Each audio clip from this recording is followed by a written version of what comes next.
Since 2019, completing 15 deals over 6 deadline days, and that included getting forward Tyler Toffoli and defenseman Colin Miller last year at the deadline. And we welcome the only two-time winner of the GM of the deadline period, which I know you could care less about, but thanks for pretending for us that you do, Kevin Cheveldayoff.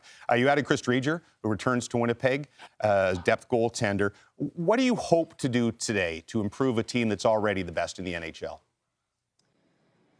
Well, thanks for having me on today. Obviously, it's an interesting time here right now. Just you guys seem to be moving the goalposts so on the GM of the Year award there. So I guess it's an interesting time because sometimes in situations like this, goalposts get moved, and you have to act accordingly. So it always is an interesting time. I love our group. It's a good group of guys that have kind of worked together for a long time. And the interesting thing there is even when you talked about the move that I made.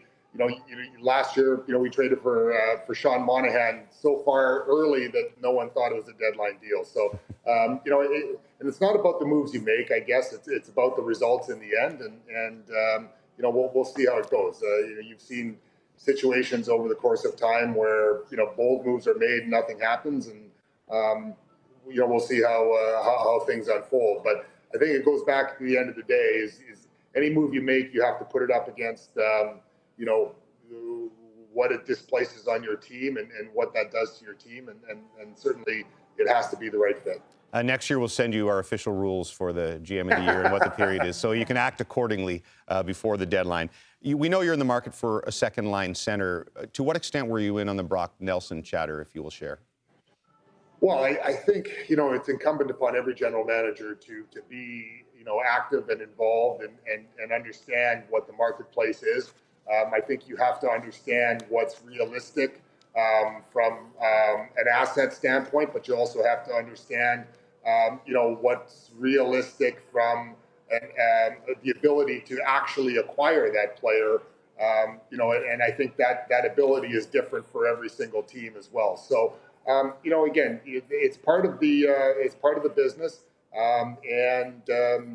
Sometimes you get what you're seeking, and other times you have to move on and look at different directions. You guys are a proven entity in the regular season. You'd like to improve the team today, but regardless of what happens today, if you don't get anything else done today, do you think you're in a position to make a deep run in the playoffs this year? Well, again, there's so many unknowns when it comes to the playoffs and anything. Health is the biggest unknown. I think if you look at our track record over the period of time, we've kind of been on the doorstep in several different occasions, and in several places we've had some key players go down, in playoff series or different things like that, and you can't control that. To ultimately win a championship, lots of things have to fall into place. But the first thing that has to happen is you have to be healthy. You're always our early morning gauge as to what is happening out there. I know you won't tell us necessarily what you're working on, but just give me an idea of the chatter right now as compared to other years. Busy, not busy?